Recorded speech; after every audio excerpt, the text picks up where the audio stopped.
500 گھوڑے اللہ کی راہ میں مجاہدین کو دے دیے۔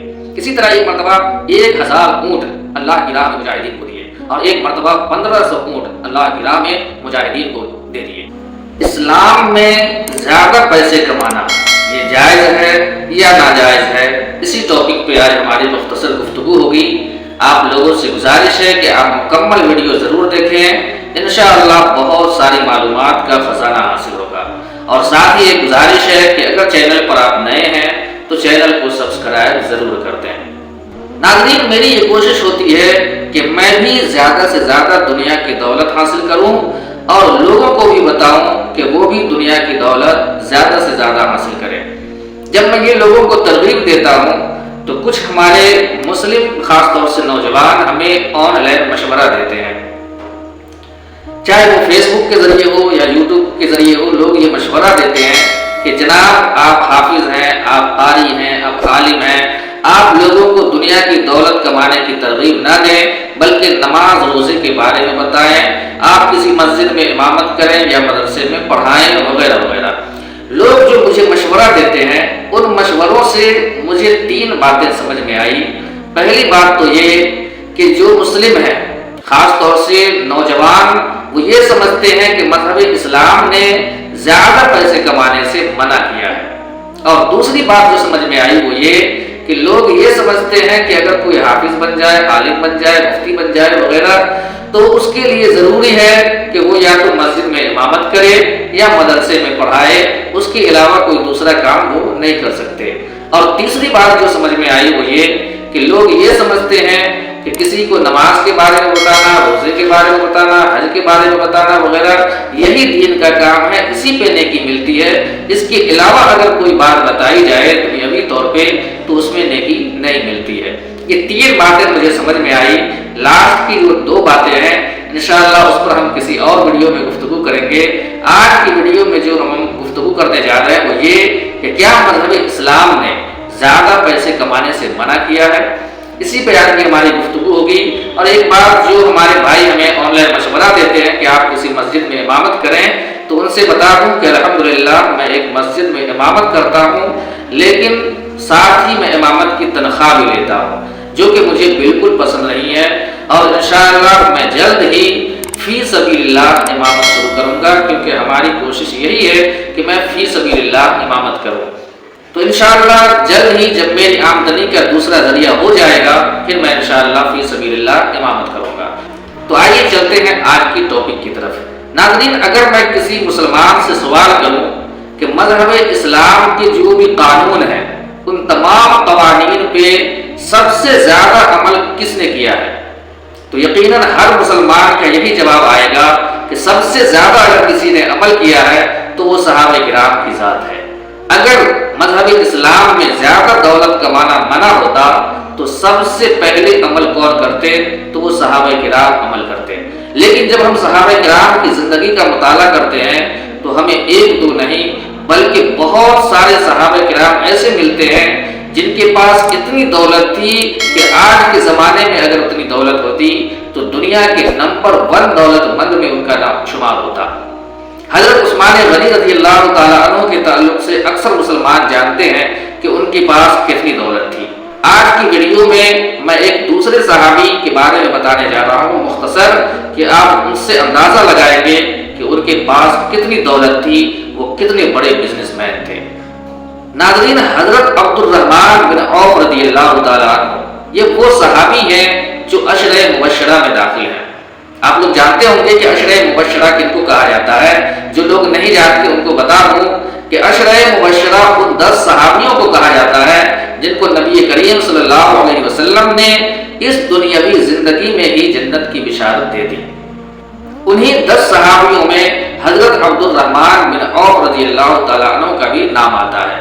یہی وہ حضرت عبد الرحمن بن عوف ہیں جن کے بارے میں نبی کریم صلی اللہ علیہ وسلم نے ارشاد فرمایا کہ اے عبد الرحمن، تم آسمان والوں میں بھی امین ہو اور زمین والوں میں بھی امین ہو۔ آپ اس سے اندازہ لگا سکتے ہیں کہ حضرت عبد الرحمن بن عوف رضی اللہ تعالیٰ عنہ کا مقام کتنا بلند و بالا تھا۔ آپ کے بارے میں روایت میں آتا ہے کہ آپ کو شروعات سے ہی بزنس سے بڑا لگاؤ تھا، بڑی دلچسپی تھی۔ یہی وجہ ہے کہ نبی کریم صلی اللہ علیہ وسلم کے ساتھ ہجرت کر کے مکہ شریف سے مدینہ شریف جب آپ پہنچے تو آپ پہنچتے ہی وہاں آپ نے ایک چھوٹی سی دکان کھول لی اور پھر اسی دکان سے محنت کرتے رہے اور ترقی کی منزلیں طے کرتے رہے۔ قرآن مجید کی سورہ توبہ جب نازل ہوئی تو سرکار صلی اللہ علیہ وسلم نے صحابہ کرام کو ترغیب دلائی کہ تم لوگ زیادہ سے زیادہ اللہ کی راہ میں خرچ کرو۔ تمام صحابہ کرام اپنی اپنی حیثیت کے مطابق اللہ کی راہ میں خرچ کرتے رہے، سرکار کی بارگاہ میں پیش کرتے رہے۔ جب حضرت عبد الرحمن بن عوف رضی اللہ تعالیٰ عنہ کی باری آئی تو آپ نے 4000 درہم نبی کریم صلی اللہ علیہ وسلم کی بارگاہ میں پیش کیے کہ اسے اللہ کی راہ میں خرچ کیا جائے۔ 4000 درہم آپ نے اس وقت دیا جب آپ کی بزنس کا شروعاتی دور تھا، آپ نے ابھی بزنس شروع ہی کیا تھا، زیادہ ترقی نہیں ہوئی تھی، اس کے باوجود آپ نے 4000 درہم اللہ کی راہ میں خیرات کیا۔ جب آپ کا بزنس کچھ اور لیول پہ پہنچا تو ایک مرتبہ نبی کریم صلی اللہ علیہ وسلم نے صحابہ کرام کو ترغیب دلائی کہ تم لوگ جن سے جتنا ہو سکے غلام خرید کر آزاد کرو، کیونکہ یہ اللہ تبارک و تعالیٰ کو بہت زیادہ پسند ہے کہ کوئی مسلمان غلام کو خرید کر کے آزاد کر دے۔ اس وقت حضرت عبد الرحمن بن عوف رضی اللہ تعالیٰ عنہ 30 غلام خرید کر آزاد کیے۔ ایک غلام کی قیمت 1000 درہم تھی اور آپ نے 30 غلام خرید کر آزاد فرمائے۔ اس سے آپ اندازہ لگا سکتے ہیں کہ اس وقت آپ کا بزنس کس لیول پر تھا اور آپ کی آمدنی کتنی تھی۔ حضرت عبد الرحمن بن عوف رضی اللہ تعالیٰ عنہ کی آمدنی کا زیادہ تر ذریعہ بزنس تھا، بزنس سے ہی زیادہ تر انکم ہوتی تھی، لیکن اس کے علاوہ آپ کی بہت ساری زمینیں بھی تھیں جہاں فصل اگایا جاتا اور پھر ان فصلوں کو بیچ کر بہت ساری آمدنی آیا کرتی تھی۔ جوف کے مقام پر ایک چھوٹی سی زمین کا ٹکڑا تھا، کہا جاتا ہے کہ وہ اتنی چھوٹی سی زمین تھی، اس کے باوجود 20 اونٹ اس زمین میں آب پاشی کیا کرتے تھے۔ جب فصل اگایا جاتا تو 20 اونٹ سے اس میں پانی ڈالا جاتا تھا۔ تو آپ اس سے اندازہ لگائیں کہ جب چھوٹی زمین کا یہ عالم تھا تو اس کے علاوہ کتنی ساری زمینیں تھیں بڑی بڑی، ان کا کیا عالم رہا ہوگا، کتنی وہاں سے فصلیں آیا کرتی ہوں گی اور کتنا انکم ہوتا ہوگا۔ اس کے علاوہ ایک مرتبہ نبی کریم صلی اللہ علیہ وسلم نے صحابہ کرام کو ترغیب دلائی کہ مجاہدین جنگ پہ جا رہے ہیں، انہیں گھوڑوں کی ضرورت ہے۔ اس وقت حضرت عبد الرحمن بن عوف رضی اللہ تعالیٰ عنہ کے بارے میں آتا ہے کہ آپ نے 500 گھوڑے اللہ کی راہ میں مجاہدین کو دے دیے۔ اسی طرح ایک مرتبہ 1000 اونٹ اللہ کی راہ میں مجاہدین کو دیے اور ایک مرتبہ 1500 اونٹ اللہ کی راہ میں مجاہدین کو دے دیے۔ اسی طرح روایت میں آتا ہے کہ جب قوم چندہ ہوتا تھا تو آپ اس میں بھی زیادہ سے زیادہ حصہ لینے کی کوشش کیا کرتے تھے۔ 2 مرتبہ آپ نے 40 ہزار دینار چندے میں دیے، اللہ کی راہ میں خیرات کیے۔ اب اندازہ لگائیں، ابھی آپ گوگل سرچ کریں تو پتا چلے گا کہ 1 دینار کی قیمت انڈین روپیز میں 270 روپے ہوتی ہے اور آپ نے 2 مرتبہ 40 ہزار دینار اللہ کی راہ میں خیرات کیے۔ تو آپ اس سے اندازہ لگائیں کہ 80,000 دینار کی قیمت کیا ہو سکتی ہے۔ اس کے علاوہ روایت میں آتا ہے کہ ایک مرتبہ نبی کریم صلی اللہ علیہ وسلم نے ارشاد فرمایا کہ اے عبد الرحمن، میں نے جنت میں تمہیں دیکھا کہ بڑی تاخیر سے داخل ہو رہے ہو۔ میں نے تم سے سبب پوچھا کہ تم تاخیر سے جنت میں کیوں آ رہے ہو تو تم نے جواب دیا کہ اللہ تبارک و تعالیٰ میرا حساب و کتاب لے رہا تھا کہ تم نے دولت کہاں سے کمایا اور کہاں خرچ کیا، تو وہی حساب کتاب میں مجھے تاخیر ہو گئی، اس لیے میں جنت میں بھی لیٹ سے پہنچا۔ اتنا سنتے ہی حضرت عبد الرحمن بن عوف رضی اللہ تعالیٰ عنہ زار و قطار رونے لگے اور فرمایا یا رسول اللہ، مصر سے میرا 100 اونٹ تجارت سے آ رہا ہے، بزنس کر کے آ رہا ہے، اس کے بزنس کا سامان لگا ہوا ہے، جو بھی منافع ہوا ہے وہ سارے اونٹ پر 100 اونٹ پر لدا ہوا ہے، سونے چاندی ہیرے جواہرات وغیرہ ہے، وہ سارا کا سارا میں اللہ کی راہ میں خیرات کرتا ہوں۔ آپ سے گزارش کرتا ہوں کہ آپ مدینہ شریف میں جو بیوہ عورتیں ہیں، جو یتیم بچے ہیں، ان میں تقسیم فرما دیں، صرف اس لیے تاکہ قیامت کے دن اللہ تبارک و تعالیٰ میرے حساب میں نرمی فرما دے۔ کی قیمت کتنی ہو سکتی ہے، اور اس کے علاوہ ہر اونٹ پہ قیمتی ساز و سامان تجارت کا سارا اللہ کی راہ میں آپ نے خیرات کر دیا۔ اس سے آپ اندازہ لگا سکتے ہیں ان کی دولت کتنی رہی۔ اسی طرح ایک روایت میں آتا ہے کہ ایک مرتبہ ملک شام سے آپ کے 700 اونٹ آ رہے تھے بزنس سے۔ ان 700 اونٹوں پر گیہوں، چاول، جو بھی کھانے پینے کی چیزیں ہوتی ہیں وہ لدی ہوئی تھی، وہ تجارت سے واپس آ رہا تھا۔ حضرت عائشہ رضی اللہ تعالی عنہا کے ایک اشارے پر آپ نے وہ 700 اونٹ مکمل سامان کے ساتھ اللہ کی راہ میں خیرات کر دیے۔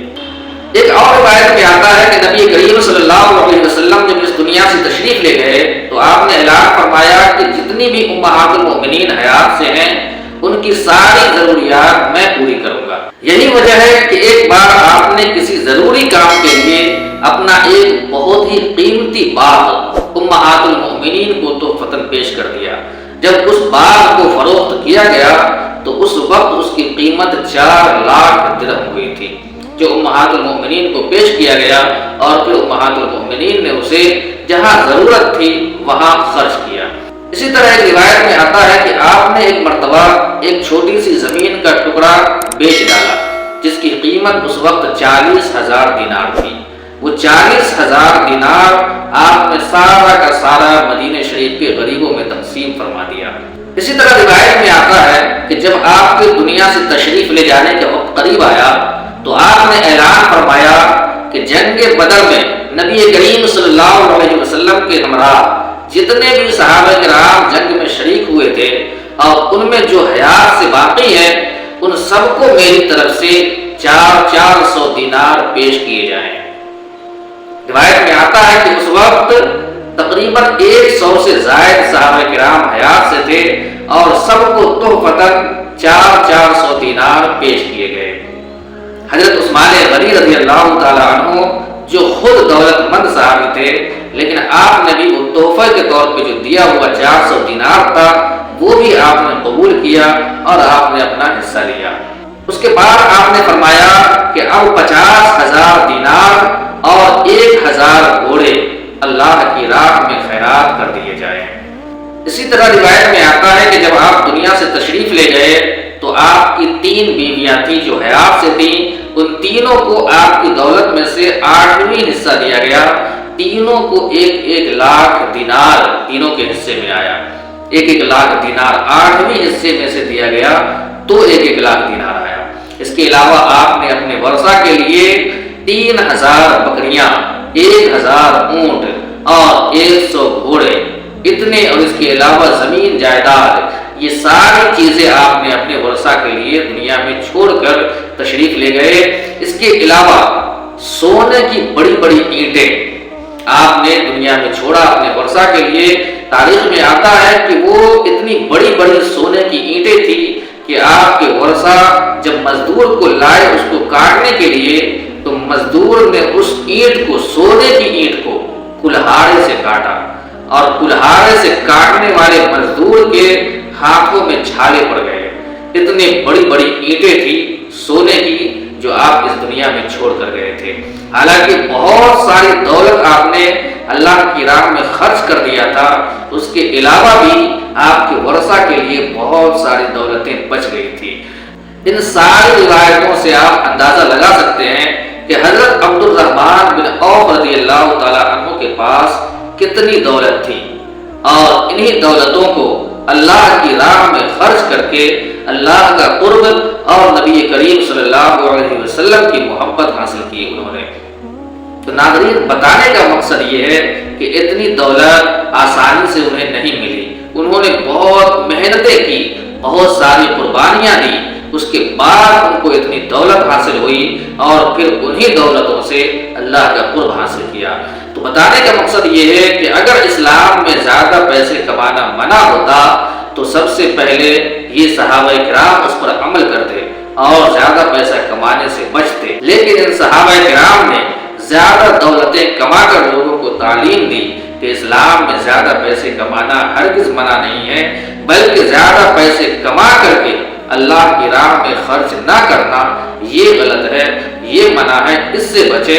بلکہ ایک انسان اگر 10,000 ہی کمائے اور اس میں سے اللہ کی راہ میں کچھ بھی خرچ نہ کرے تو وہ انسان برا ہے، لیکن ایک انسان کروڑ روپے کمائے اور اس میں سے اللہ کی راہ میں خرچ بھی کرے تو وہ زیادہ بہتر ہے۔ آپ غور کریں کہ آج پوری دنیا میں لاکھوں کی تعداد میں مسجدیں ہیں، مدرسے ہیں، جہاں اربوں کھربوں روپے خرچ ہوتے ہیں۔ اگر مسلمان زیادہ دولت کمانا چھوڑ دے تو یہ مدرسے، یہ مسجدیں جن کا انتظام ان دولت مند لوگوں کے پیسوں سے ہوتا ہے، یہ تو سارا کا سارا مکمل طور پہ بند ہو جائے گا۔ تو اس لیے مسلمانوں کے لیے ضروری ہے کہ وہ کوشش کرے دنیا بھی کمانے کی اور آخرت بھی کمانے کی۔ نبی کریم صلی اللہ علیہ وسلم نے ارشاد فرمایا، تم میں وہ لوگ اچھے نہیں ہیں جو دنیا کے لیے آخرت کو چھوڑ دے یا آخرت کے لیے دنیا کو چھوڑ دے، بلکہ اچھا وہ ہے جو دونوں حاصل کرے، کیونکہ دنیا تو آخرت کے لیے زیادہ راہ ہے۔ تو اس لیے کوشش کریں خود بھی زیادہ سے زیادہ دولت کمانے کی، دوسروں کو بھی ترغیب دیں، کیونکہ دوسروں کو جب آپ ترغیب دیں گے دولت کمانے کی تو آپ کے لیے اور راستے آسان ہو جائیں گے۔ اور آج کے زمانے میں بہت سارے ذرائع ہیں پیسے کمانے کے، آپ اس میں سے کوئی سا بھی ذریعہ، کوئی سا بھی راستہ اختیار کر کے آپ زیادہ سے زیادہ پیسے کما سکتے ہیں۔ آج کے زمانے میں دولت کمانا پہلے کے مقابلے 30-35 سال پیچھے جائیں تو اس وقت کے مقابلے آج پیسہ کمانا بہت ہی آسان ہو چکا ہے۔ تو اس موقع کا فائدہ اٹھائیں، دولت مند بنیں اور دوسروں کو بھی دولت مند بنانے کی کوشش کریں۔